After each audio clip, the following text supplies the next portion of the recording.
Udumo kuNkulunkulu kweliphezulu nokuthula emhlabeni kubantu abathokozelwa nguye. UJesu Kristu Inkosi.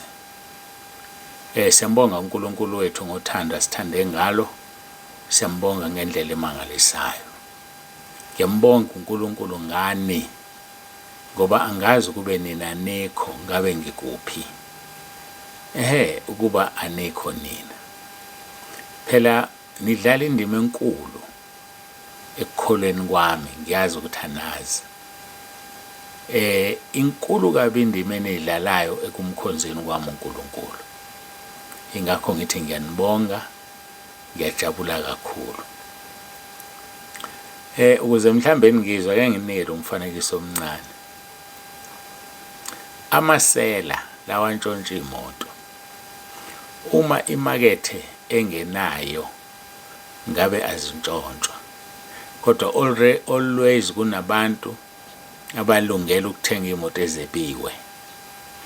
Ingakho imoto ezingadumile zingathathwa ngoba azinayo imakethe. uToyota bamthanda, uFord Ranger sengikhuluma amaveni, Hilux bayithanda uFord Ranger ngoba imoto ezithengwa kakhulu. So kulula ukuthi baningi abantu abafuna iFord Ranger abayi-afford bazoyithenga isiyilahle isiyebiwe. Ingakho ke ngithi mina ukuba nekho angazi ngabe ngikuphi. Ngoba niyangisiza ekukholweni kwami, niyangilekelela ekukholweni kwami, ngihlala ngikhuleka njalo ngenxa yenu. Ukuba nekho ngabe ngivila lokukholwa, ngisebenza ingade ngikhathale sengigugele, izinto engizenzayo ngabe azisho lutho embusweni kaNkulunkulu. Kodwa ningenze ngahlala ngicokeme, I'm on my toes ngaso sonke isikhathi. Ngoba kufanele ngihlale ngilungile ukuthi uNkulunkulu mayefuna ukukhuluma nami ngosibanibani angithole ngiready. Uma ngilalela iVN yakho ngiyaxoxa ngeNkosi, ngisize ngimsize lo muntu ngendlela efanele noma ngabe ngifunda imessage. Ngakho ke ngiyanibonga nje nonke ukuthi ngiyilento engiyiyona ngani. Bungayazi lento, bungayilindele. Hayi ke angidlule lapho. Ngiyabonga kakhulu ama-branch abaletha abantu manje. Mangaphazami ama-branch awu5. Liseleke lakho, useleke wena. Kodwa abafundisi bayaletha. Abanye sebezikhiphile imali, umnikelo wesipheko abanye abakayikhiphi. Kodwa siyambonga uNkulunkulu kakhulu ngani. Nisibusise empilweni zethu kwaNsibanda, nisibusiso ekhaya lezwi, nisibusise entabeni endlu kaJehova yabonelelwa. Yikho ngithi angazi ukuthi ngabe ngikuphi ngaphandle kwenu. Ngiyambonga uNkulunkulu ngani. Ngiyambonga uNkulunkulu ngendlela emangalisayo. Udumo lonke ngilusa kuyena lumfanele lungolwakhe. Izikhathi zingakabibikho namanje kuze kube phakade. UJesu Kristu Inkosi. Asiguqe sikhuleke.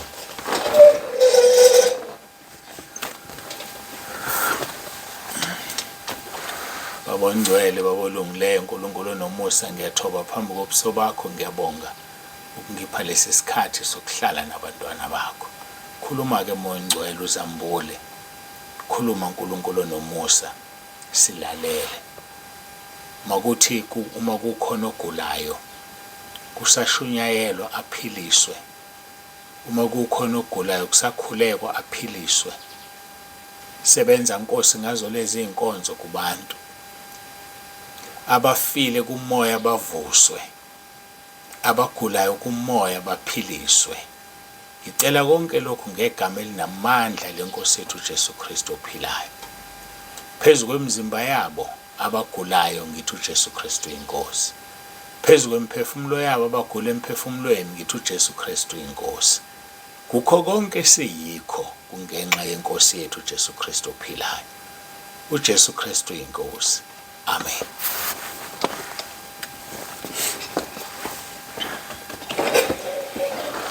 Siyambonga ke, siyamdumisa uNkulunkulu wethu kakhulu. Asiqhubekeke nenkonzo yethu. Siqale khona lapha kukaJohn chapter 17 siqala kuverse 1 izolo besikhuluma kakhulu ngoverse 3.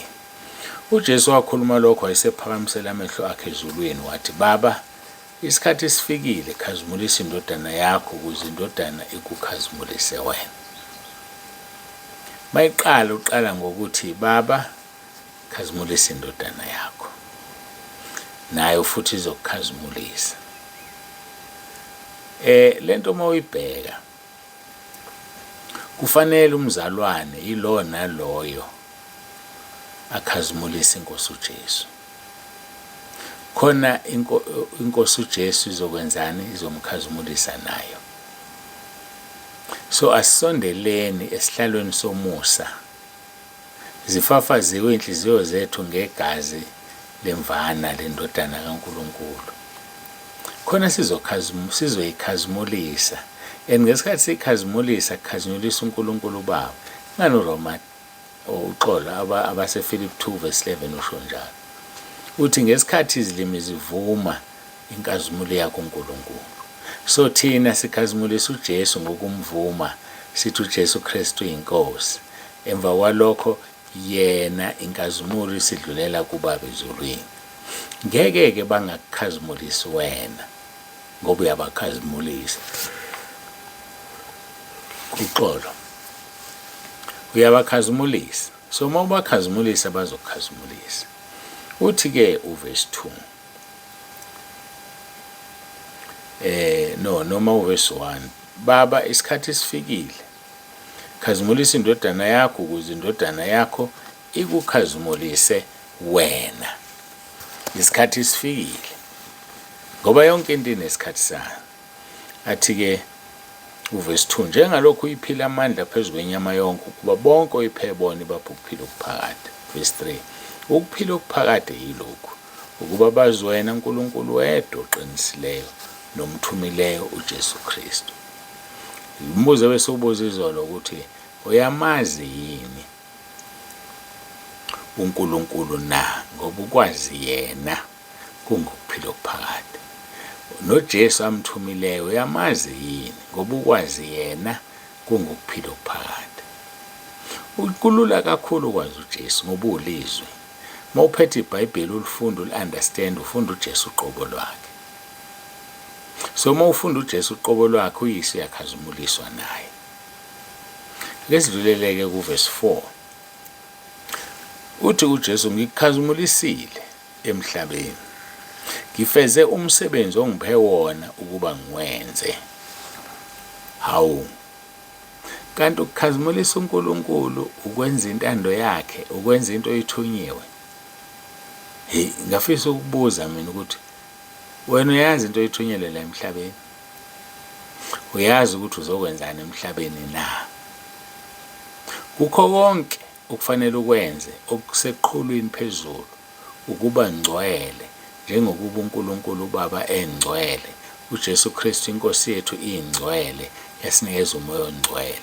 Yiba ngcwele ngokuba mina Jehova soba uthi ngcwele, uLeviticus 11 verse 44. So ke ukwenza intando kaNkulunkulu kungukumkhazimulisa. Uthi uverse 4, ngikukhazimulisile emhlabeni, ngifeze umsebenzi ongiphe wona. So akugcini ngokuwayenza kuphela, uyawufeza.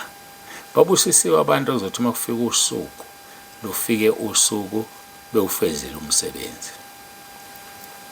Ngikhumbula ubaba umfundisi wase-Foslorus eGauteng wayesiphathele ibranch eyisemandleni eBinoni, esiyafa-ke nje manje siyafa lo branch ayisekho. Wasiphathela-ke leyo branch ubaba umfundisi uNgema. Wagula nje isigubhukane. Umnkosikazi amazwi asitshela wona wathi uthe, ngikulwile ukulokuhle, ngigcinile ukukholwa, ngiliqedile ibanga lami. Washo amazwi kaPawuli. Yabona lawo mazwi kaPawuli washiwo noma ubani noma kanjani. Busisiwe yowasho ngosuku lokugcina, noma ngaba uwasho ukuphumisele, kodwa ngenhliziyo ozothi mawusuza ukuthi uyabizwa uthi Nkosi ngiyabonga, ngikulwile ukulokuhle, ngigcinile ukukholwa, ngiliqedile ibanga lami. Uzoliqeda kanjani ibanga uma ungenzi lutho? Uzoliqeda kanjani ibanga lakho uma ungamkhazimulisi uNkulunkulu na? Uthi uverse 4, ngikukhazimulisile emhlabeni, ngifeze umsebenzi ongiphe wona. Uyawazi nomsebenzi owuphiwe wena? Uyawazi? Manje uma ungawazi uzomkhazimulisa kanjani uNkulunkulu? UJesu uthi ngikukhazimulisile emhlabeni ngoba ngenze umsebenzi ongithume wona. Wena wenza umsebenzi othunywe ubani? Hayi mina ngiyabuza, ubani lokuthumela lento oyenzayo? Ushilo yini uNkulunkulu uthamba uyoshumayela? Ngiyabuza nje, ushilo yini hamba ushumayeza abantu? Noma wazithandela nje, noma wasukelwa abaphathi bakhe bandleni bakugedlabeza ngesikhundla. Kodwa mina ngiyabuza, ushilo yini uNkulunkulu kuwe na?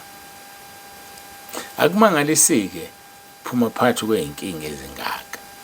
Akumangalisi ngoba awuyenzi intando kaNkulunkulu. uNkulunkulu ufuna simkhazimulise. UJesu ufuna simkhazimulise ngokwenza intando yakhe. Ngikukhazimulisile emhlabeni. Busise umuntu ozothi uma ehamba athi ngikukhazimulisile emhlabeni. Uyamkhazimulisa yena uJesu iNkosi yethu na? Hayi lo mbuzo ngizowubuza impela nje kuze kube into enzima. Abanye bazoshumayela behlezi ku-wheelchair. Hayi bashumayele, bakhulekela abantu abagula abasindi, yena akakwazi ukusukuma ku-wheelchair ngoba uyajeziswa.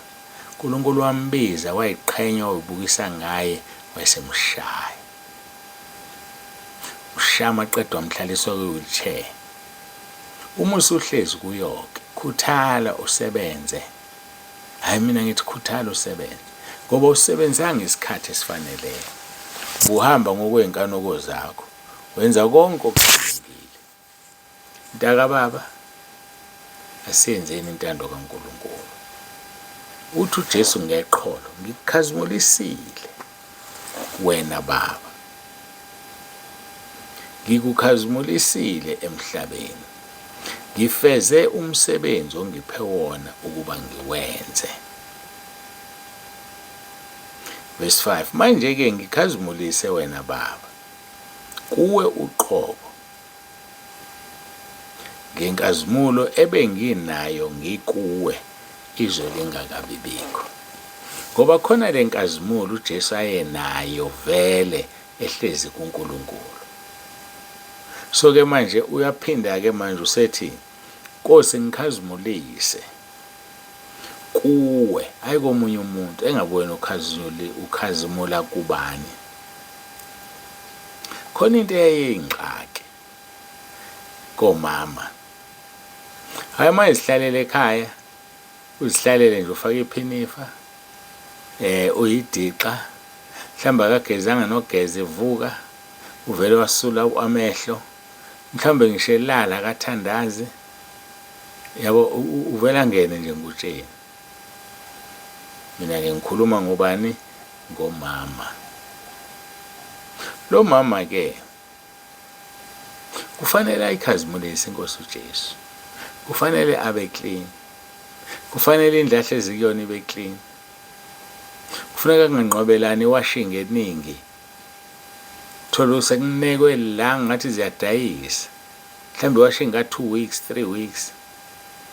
Uthembe ngokolani wala ekhaya abaningi, uyaneka nje.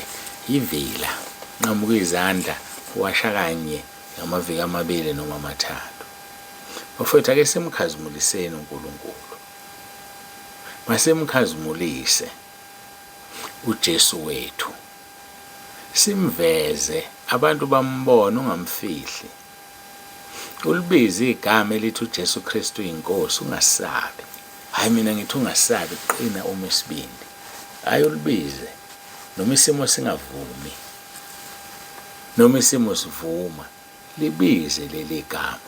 Ilona elizokusiza, ilona elizokulekelela. uJesu Kristu iNkosi. Ngikukhazimulisile emhlabeni. Ngabe wena emhlabeni ukhazimulisa abanye. Banye banezigibha ezibhalwe amagama angumkhazimulisa uNkulunkulu. Hayi ayishayile ngaso nje uhambe fundwa. Uyoxolisa nini laba bantu lobu ubhala into engcolile engekho kuleli khaya lezwi ebranchini yakho? uNkulunkulu uzoxolisa nini kulaba bantu abakubonayo ubhala izigibha ezithi kiss me? Ufuna uqatshulwa wena, uqatshulwa ubani? Hayi bowe bazalwane, ezulwini akungeni noma ubani, akungeni ngisho impukane, akungeni lutho olungekho ngcwele. Ngakhumbula izwi elikumaHebheru, ngicanda chapter 12 verse 14, mangeni chapter 12 angisakhumbuli-ke noma uchapter bani, kodwa nje lithi zamelana ukuthula nabo bonke nokungcweliswa ongenakho ngeke ayibone inkosi. Hayi ngeke futhi ayibone inkosi ongenakho ukuthula, ongenabo ubungcwele. So thina kufanele siphile ubungcwele, kufanele sihambe njengokusho kombhalo ukuze isibusise sasho uJesu kulowo mkhosi sifinyelele nakithi, ngoba sinjani thina singcwele njengokuba yena engcwele. Ibani ngcwele bazalwane endaweni zonke. Uthi-ke kuverse 5, manje-ke ngikukhazimulisile wena baba, kuwe uqobo ngenkazimulo ebenginawo ngikuwe izwe lingakabi bikho. Ngikukhazimulisile baba, ngakukhazimulisa kuwe uqobo. Hey, yabona le ndaba ithanda ukujula. Umkhazimulisa uJesu kuye uqobo, kusho ukuthi naye akathi mayibheka abone inkazimulo, ngoba usukhazimula ngisho kuye uqobo. Mawukhazimula kuNkulunkulu uqobo lwakhe, usuke usuphila lelizwi elithi umntwana kaNkulunkulu akasenzi isono ngoba imbewu kaNkulunkulu ehlezi kuye. Yiphi le mbewu? Izwi likaNkulunkulu. Uma izwi lihlala kuwe ngeke usenze isono, kodwa kufanele lihlale kuwe izwi likaNkulunkulu ukuze umkhazimulise uJesu inkazimulo idlulele kuBaba ezulwini. Ngoba thina ngokwethu ngeke simkhazimulise uNkulunkulu ngqo, kodwa simkhazimulisa via indodana yakhe, ngoba iyona indlela neqiniso nokuphila. Yingakho-ke kufanele sikhazimulise uJesu. Athi kuJohane 3:14, njengokuba uMose wayephakamisa inyoka ehlane, kanjalo nani phakamisani, kanjalo nani umphakamiseni uJesu. Funa simphakamise abantu bonke emhlabeni bambone, khona-ke kuzofika ukuphela. Akusufika ukuphela abantu bengamazi uJesu. I-responsibility kabani ukuthi abantu bamazi uJesu? Yakho njengomntwana kaNkulunkulu. Uyabazisa nje abantu uJesu? Uyabazisa yini abantu ukuthi uJesu ngubani, uzalwa ngubani? Bazalwana ke simkhonzeni-ke uNkulunkulu, sihambe njengokusho kombhalo uzosisekela asisize. Ungakhohlwa ulale ungathandazile, ungakhohlwa ulale ungalifundeli iBhayibheli. Ziningi izinto, kodwa nje ungakhohlwa, ngoba ezweni sithola ukuphila, ezweni sithola ukukhuthazela, ezweni sibona ububi bethu siphenduke, ezweni sibona yonke into uJesu ongulizwi afuna sikubone. Lifunde iBhayibheli engalali intuli, ulifunde. Uma ngabe ukhona ongakuzwa, you are more than welcome ukuthi usende iVN ubuze, kodwa ungeqi ku3 minutes, ungeqi 3 minutes. Kodwa-ke manje khona vele waqhamuka nje athi umuntu ngichazele ivesi. Ngizokuchazela kanjani ivesi ngingazi inkinga yaphi kuphi? So ngoba ugama uthi ngichaze ivesi ukuthi angikwenzele wena wedwa nje Inkonzo, cha akusebenzi kanjalo. uNkulunkulu uyakuthanda, uthi ungesabi. Nami ngiyamthanda uNkulunkulu. Sonke masimthandeni uNkulunkulu ngenhliziyo yethu yonke, ngomphefumulo wethu wonke, ngengqondo yethu yonke, nangamandla ethu onke. Hhayi-ke sesifikile emaphethelweni enkonzo. Mina ngiyabonga kakhulu. Ngiyambonga uNkulunkulu ngani. Ngiyambonga uNkulunkulu ngoba ngazi ukuthi ngabe ngikuphi. Ake siguqe sikhuleke simbonge uNkulunkulu wethu.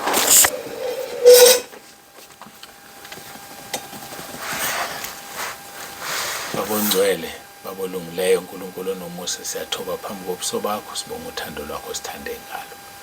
Ngiyacela-ke Nkosi ube kanye naloyo olalele le nkonzo, umbusise kakhulu, umvula amehlo, uvule nezindlebe zakhe zizwe lokhu umoya akukhulumayo, ukuze singazilanduleli ngalutho ngosuku lokugcina.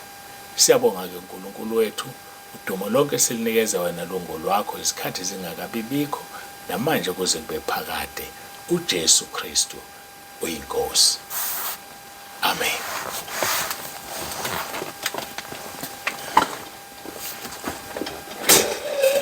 Siyambonga-ke kakhulu uNkulunkulu. Baba uNsibande uyavalelisa uthi uJesu Kristu uYinkosi.